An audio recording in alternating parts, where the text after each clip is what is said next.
तर जय शिवराय मित्रांनो, मी तुमचा लाडका अन्नम ब्लॉगर. तर सगळ्यात आधी सर्वांना गणेश चतुर्थीच्या हार्दिक शुभेच्छा. तर सकाळी सकाळी दादा आलता मला घ्यायला. आम्ही दोघं चाललेलो गणपती घ्यायला. तरी बघा माकड कसं बसले असले ते कुत्र. तर दादांच्या घराचं डेकोरेशन तुम्ही बघा. इथं आल्याची मस्ती पण तुम्ही बघूनच घ्या. आता तर चालत चालत गेलो. बाप्पांची मूर्ती बघून एवढं प्रसन्न वाटलं ना, काय सांगावं. मग तिथनं आपल्या शाळेचा गणपती भेटला. मग गणपतीचं मूर्ती मी घेतली आणि पुढे चाललो. ओम, कसं वाटतंय तुला?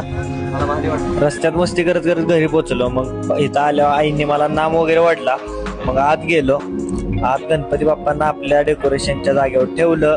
त्यांच्या जागेवर त्यांना बसवलं आणि नंतर ना मग आईंनी फळं वगैरे साईडला ठेवली, डेकोरेट केलं जरा. आता बघा कसा लुक येतोय.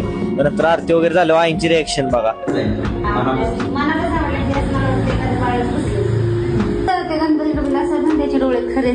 तर आई जसं म्हणलंय की गणपती बाप्पांचे डोळे खरं वाटत होते, ते बरोबरच होतं. तिथनं मग घरी आलो, ड्यू घेतले ना असल्याकडे आलो, कारण तिथं मी जरा व्हिडिओ काढायचा होता असल्याचा. मग इथं व्हिडिओ वगैरे काढून मग निघालो घराकडे मागा. जाता जाता या माकडाची तुम्ही मस्ती बघून घ्या. तर आजचा ब्लॉग आवडत होता मित्रांनो. आवडला असेल लाईक करा, कमेंट करा, शेअर करा. जय शिवराय भावांनो.